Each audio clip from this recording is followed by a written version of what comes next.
So our next part of the program, the last part of the program, until we get to the healthcare issues, is innovation by foreign companies or multinational companies in India. We're going to have two company examples, but before we get to the companies, we have the opportunity to hear from Mr. Deepak Bagla, who is the MD and CEO of Invest India. Invest India is the main agency of the government to help attract foreign investment into India. And there are many such agencies around the world. Almost every country has one. And under Mr. Deepak Bagla's leadership, Invest India has won several awards for being the best such investment promotion agency in the world. So he has led this agency and turned it into a very effective organization. And in the current year, he also happens to be the president of the World Association of Investment Promotion Agencies. But I think 105 countries are involved. They all have investment promotion agencies, and they have an association of that, and he is the president of that association. Mr. Bagla has also been very helpful to us in putting this program together. And when we went to India, we met with him, and his whole team has extended tremendous help to us. And you can see, I jokingly would say that, we can count on you day and night. And literally, we're here keeping him up at night to speak to us. And that's the kind of service, if anything, this is a typical of the kind of service you can expect, I think, from Invest India. So that said, I want to invite Mr. Bagla to join us. Could we start with maybe you explaining very briefly what Invest India does? And what is your secret sauce that you keep winning these awards? The secret sauce is my team. Well, let me just tell you, before I say that, I must tell you, we are having a team get together and we have a great view of the Qutub Minar from rooftop here. When you're in Delhi next, and any of you, please let us know. I think it is one of the finest places and one of the best views you can get. But listen, Ravi, thank you very much for giving us this opportunity. And I know it's in the midst of lunch, so I'm not going to keep you all for too long. But I must compliment you and your team. Exceptional work. And I think what you've done is very, very important, because at times like this, we are seeing a lot of robust activity on this corridor. But then we do need platforms like yours and friends and everybody there in the room to tell the story more. Because I think it's an unprecedented story, what we are talking of here. But Ravi, I know the focus today is on innovation.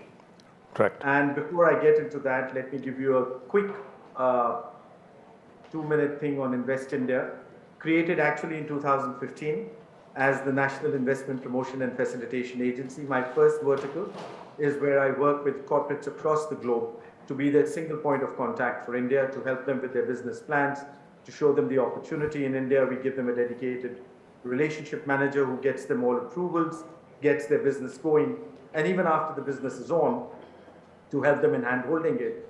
So in that, we have a team which works everything from, let's say, creating a policy framework for this to getting business executed. And before that, I must say it's the only platform in the country where all the state governments and the central government together own it, and you will appreciate it much more, because you see the complexity of that, exactly the same in the U.S. So that sort of makes it a fairly effective platform for getting that done. The second platform which we have is Startup India. Invest India is the execution arm for Startup India, and that is one of the most fascinating stories, which is what has come out of here. In fact, it's a business school case study now of how a leadership in a government in a short period of time created policy in a manner where you can see an outcome in a very, very short period. And if you don't mind, I'll step a little outside of the innovation part just to share a little as to what is happening in India and what I'm experiencing in our business. And the third part of my vertical is the Prime Minister's Science and Technology Initiative. It's a special team which we have in Invest India, which is actually seeing all innovation which is happening within the government and getting it commercialized, and also seeing innovation happening outside of the government to try and bring it into the different wings of the government, be it the police, the border security force, inland security, or defense, or agriculture, or anything else for that matter, wherever it may be applicable. And the last is obviously the entire digitization of the investor journey, which is a huge effort which is taking place and a huge initiative of the Prime Minister. But if you don't mind, Ravi, can I give a quick capsule of 2 minutes or 3 minutes on what's happening in India today? Yes, please. And I think why that is critical is for you to be able to understand what is happening in this country and where is this entire innovation element coming in from. And I speak on this with the statistics which I have from my own background and from what all we do. Let me start with the FDI we received. We received an FDI of $83.5 billion this year. That is 21-22. You know we have our financial year closure in March. So up to March 22, in the midst of the lockdown, I got the highest ever FDI I've got in my history. But what's interesting in that is it came from 101 countries. It's a record. No other country can boast of having 101 countries which trust India's future, which trust India's leadership, which are committed to India's opportunity, and which are committed to the ability of India to partner globally to get the best results. The second very interesting thing, it came across 57 sectors. What India is witnessing today is probably the most unprecedented transformation in the free world. And it's a very strong statement. And I say that both in terms of the pace and the scale at which this change is happening. And after I complete my last leg on the FDI, I will share with you what I mean by that. And the third part which I want to bring about that FDI, that it came across 57 sectors which I've told you, but more importantly, in 31 states and union territories of India. You know, India has 28 states and 8 special territories. The interesting element of that, and for me that is the most gratifying, is where I see the engine of growth of New India is emerging bottom up. It's no longer limited to those few metro and quasi-metro centers of urban growth. And what is most critical is that even beyond the pandemic, as we move outside of this lockdown and the most brutal lockdown in human history, India has retained its position of being the fastest growing, largest economy on the planet. I'm $3.5 trillion today. In the past 72 months, we moved ahead of Russia, Italy, Brazil, France, and the UK. I don't think you'll have a similar example anywhere else in terms of a GDP growth of that level. And remember, I mentioned to you both in terms of scale and pace. Let me tell you about the scale. I told you about the GDP numbers. But very briefly, I'm 1.4 billion of human resource today. By the end of the next 48 months, I will be 1.5, which will be the highest human resource on the planet. But what's interesting on that is my average age is 29. I will be the youngest in the world all the way up to 2070. In fact, on 15th August 1947, just 9,000 days from today, when India turns 100 years, 21% of the world's workforce and 20% of the world's middle class will be in India. That's the scale of what we are talking about. And let me tell you the pace at which it is changing. We all agree that data is the new oil. 15th July, and I know, Ravi, just give me one more minute before I come back to the innovation bit. And I know Josh is just after me, so he will be telling you that every time you buy your next iPhone 14, it will be from a factory in India and what he is doing. But before that, 2015, and we've agreed that data is the new oil and the power of growth. July 2015, the Honorable Prime Minister launched the initiative called Digital India. At that time, my global position on per capita data consumption was 123. Guess what it was last year? Number 1. India consumed more per capita. I'm stressing on per capita. I'm not multiplying that by 1.4. I'm dividing it by that. India consumed more per capita mobile data than the US and China put together. Let me give you another one. Last year, 41% of the world's real-time transactions happened in India. 41%. We did 48 billion real-time transactions. This year, that number should be double that number. And just to put it in perspective, number 2 was China with 18 billion. That is the pace at which India is changing. And now coming to the piece on innovation, and why I bring you the last piece, which is very critical, to give you a background of the ecosystem which is creating being in India and the transformation of a mindset which is happening. The Honorable Prime Minister launched Startup India on January 16, 2016. So we are just 72 months down the road. The day we started it, I had 454 startups in India. Today, I have 75,000 plus. In fact, today, I'm number 3 in the world in number of unicorns, number 2 in the world in number of startups, and number 1 in the world with new startups adding every day. And let me tell you how fast the market opportunity is turning into an economic superpower house. That in the midst of the lockdown in 2020, a brutal lockdown, I added a unicorn every 26 days. 2021, the lockdown continues. I added a unicorn every 9 days.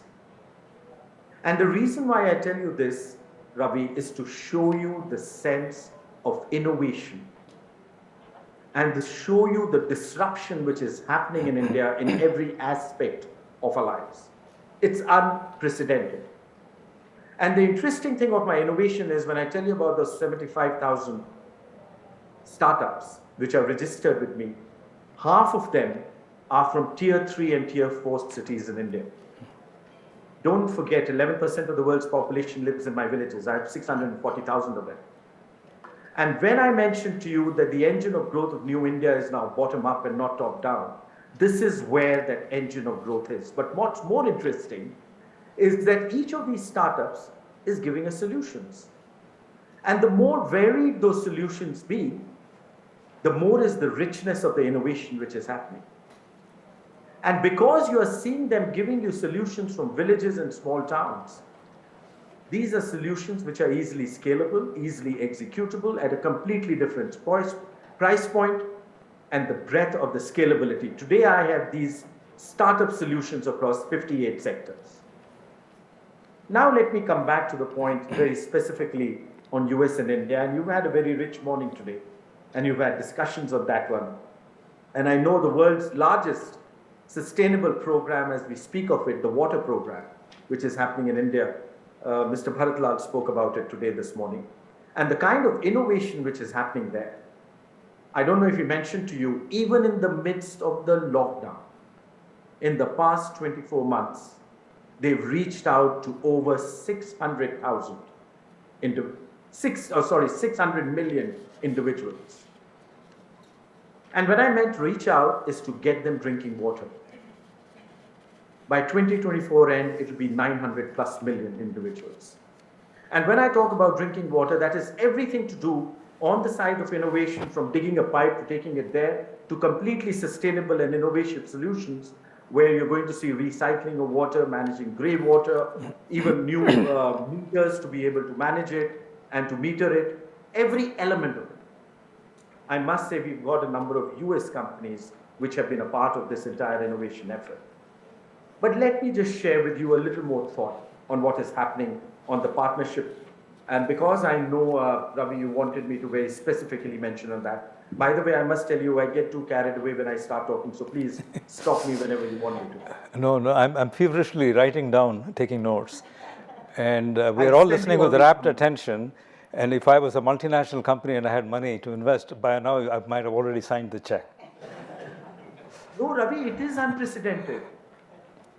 You know, it is amazing what is happening, and what we are experiencing today is what the US experienced sometime in 1890 to 1920, 2030. You went through that gold rush, you went through that period of consolidation, you had the births of the JP Morgans of the world coming up, which became global multinationals. You are going to see that now coming out of India. We are in the same pace.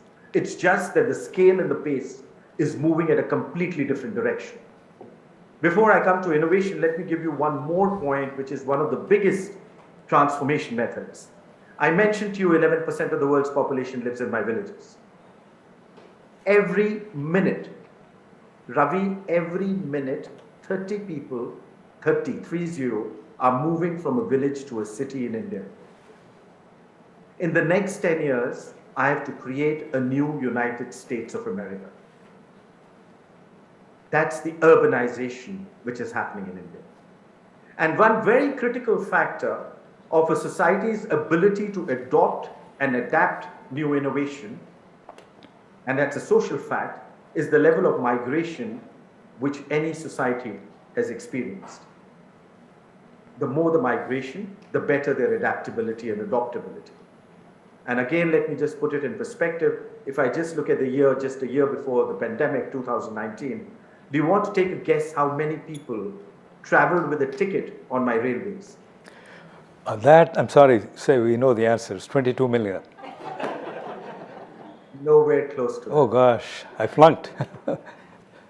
Ravi, 8 billion people traveled on my railways. So I meant per day. I'm sorry, I was going per day. I think if you do the 365 times 22, it'll be close to your number. Yes. Okay. We moved the entire planet in that 1 year. And these are the ones which actually bought that ticket. Don't forget.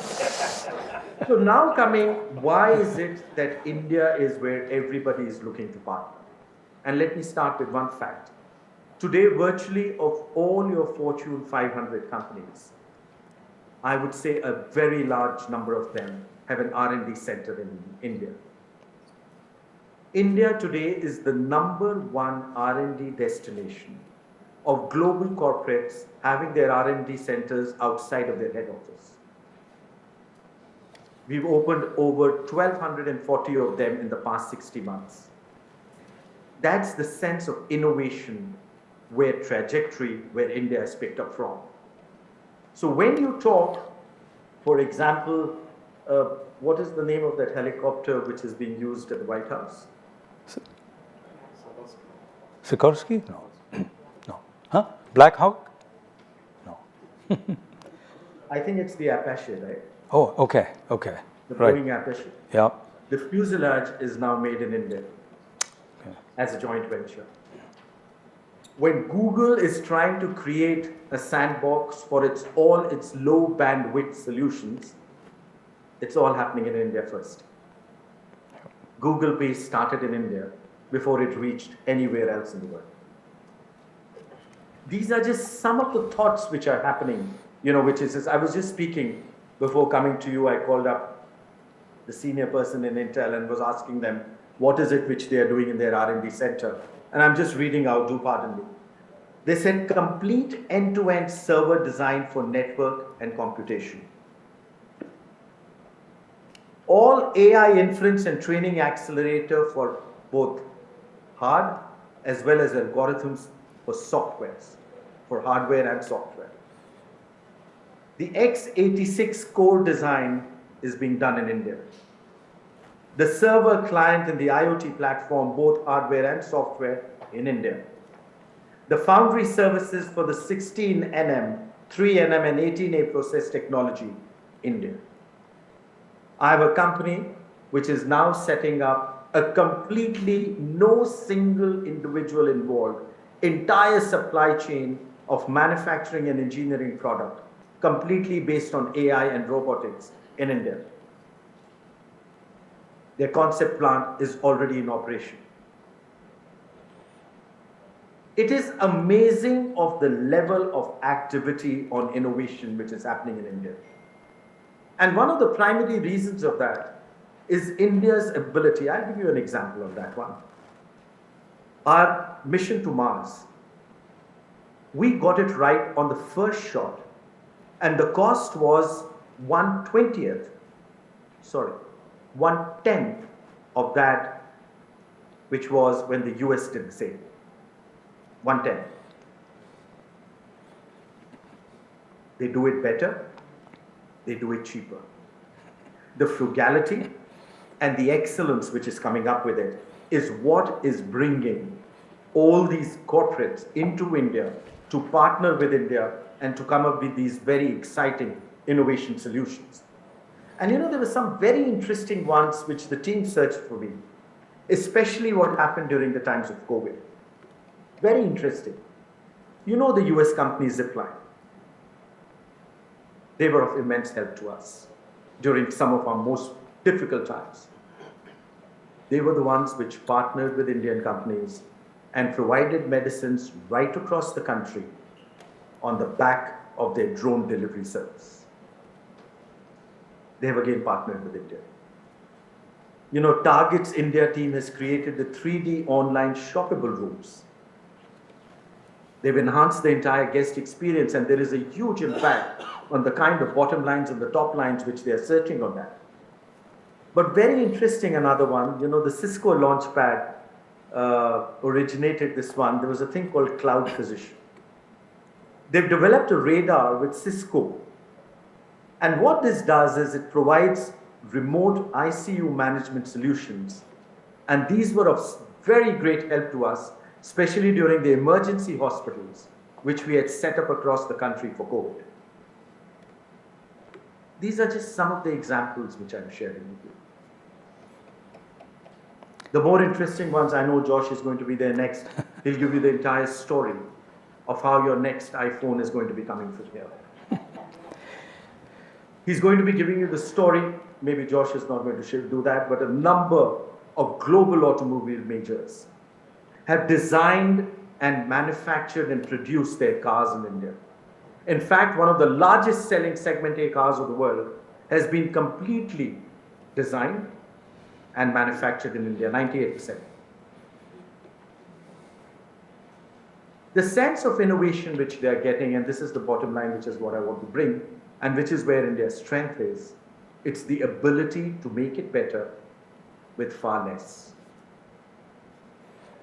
And the other element of that innovation is you have a huge market to penetrate and make worth of. For the first time in human economic history, a new company got 100 million new customers in 180 days. And the cost of acquisition of each one of them was 1/5 of the global average. That is why innovation is being partnered with in India. That is why when I look at Qualcomm, or I'm not just looking at the tech companies. In fact, the new set of elements which I'm seeing a lot which is happening is on the wellness side. A number of big hospitals in the US are now looking to partner not just with our startups, but with our traditional forms of medication. And I see this integrated medicine has already taken off in some of these medical centers where they're looking at treating cancer and other such elements. Again, innovation of a different kind, but innovation with a huge impact. And this is the partnership which I want to speak about, and which I think Ravi is now taking on. And Ravi, before I bring it back to you, let me just give you a very quick last point here. This relationship is strengthening by the day. I have a dedicated team to work with each and every corporate and investor and in our partner from the US who's going to be with us. And by the way, let me tell you on the opportunity, I'm $3.5 trillion today. I will be 10 by the end of this decade. And I'm looking to be anywhere between 30 to 50 trillion by 2047. That's when I'm 100. The fact that we will be the third largest economy by the end of this decade is a fact. The only difference is how fast do we take it, that how close we go to number 2. And in that, US is a very close partner with us. As I speak, this team is working on 1,015 business requests. And interestingly, across 39 sectors. 39 sectors. The breadth of this relationship has moved beyond energy, IT, food processing, textiles, healthcare, pharmaceuticals, very interestingly, media and entertainment. By the way, the largest market for Netflix is now India. Medical devices, chemicals, banking and financial service, auto, electric vehicle, a big part. Renewable energy and EVs.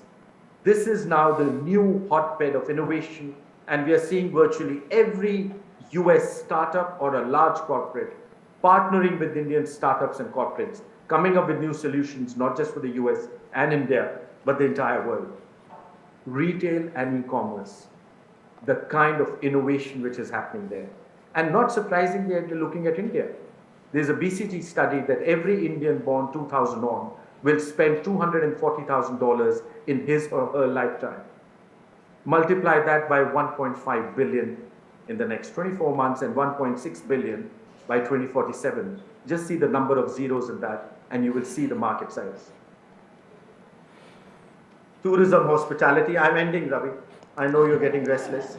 Defense, oil and gas, consumer goods, skill development, metals and mining, leather, capital goods, electronic systems, auto components, aviation, another very big sector which is happening. I'm just leading down the list of sectors where the US and India are working. Very interestingly, Ravi, and this one is close to the heart of everyone who's interested in innovation, waste management. Circular economy, the partnership between US and India is amazing, and the kind of solutions they are coming up are phenomenal on that one. I think we'll need a completely separate session on that. Telecom, airport, space, a big one. Logistics, railways, roadways, ports and shipping, water, we've spoken about gems and jewelry, and real estate. I can go on, Ravi, but I know I've run out of time, and I bring it back to you now. Thank you. Thank you, Deepak. That was a tour de force.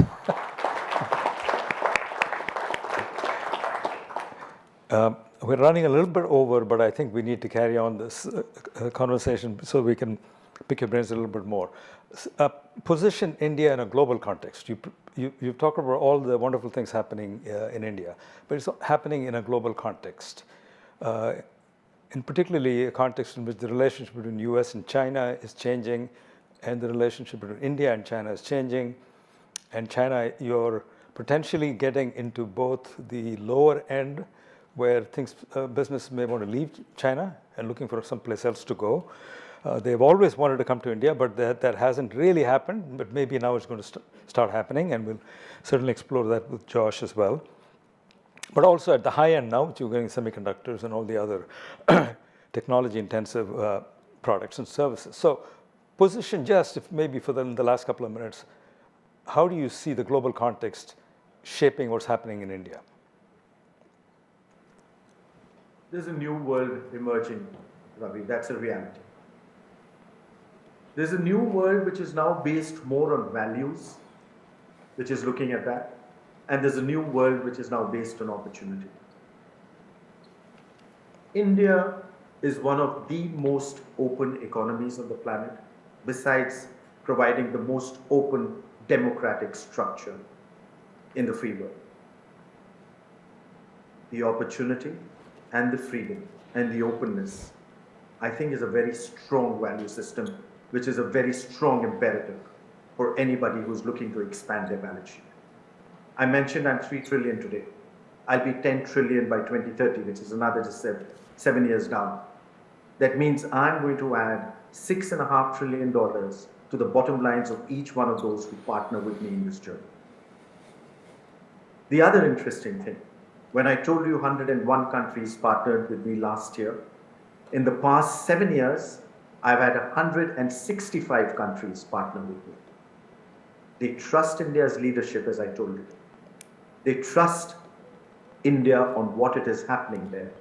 And what is most interesting is this summer at Davos, we were having a roundtable of global investors, 21 of them. And one of them is doing a 2x of their investment in India in the next 24 months, a big private equity investor out of the US. And another one across the table asked him, why are you doing that? And he said, every tomorrow in India is better than today. And there are not too many other markets you can make the same statement about. We have just started our journey. This story has just begun. So when you do a partnership, you do it at the pre-IPO stage, because that's when you ride up and get your returns. Thank you. I have a few more questions, and I'm sure the audience, I see so many hands going up, But I'm so sorry, but Deepak. I spoke too much, Ravi. My apologies. No, but everything you said was informative. informative. It was packed with facts and information, and I'm sorry. Because I know the clock is the worst enemy. It just keeps ticking, won't stop. So Deepak, Have you finished dessert there? they may go back for some more, which I hope No, they... don't do that, because I would hate anybody to add on to their calories. You know, we are all into health these days. So with that, if you want, I can sign off and we can always get together yet again. Yes, I think we should do this again. I know it's past 11 o'clock for you, I think, or something close to it. Really appreciate your doing this for us so late in the day, and the amount of energy you have at 11 p.m. I can't find that at 7 in the morning. So thank you, Deepak. We all appreciate it. Thank you very much. I'm looking forward to seeing all of you in India soon. And we are looking forward to seeing you here in Boston. My apologies, I promised to be with you, Yeah. but I just couldn't make it at the last time. But you know, you have much better people with me now. Take care. Thank you, Cheers. Deepak. Bye-bye. Bye-bye.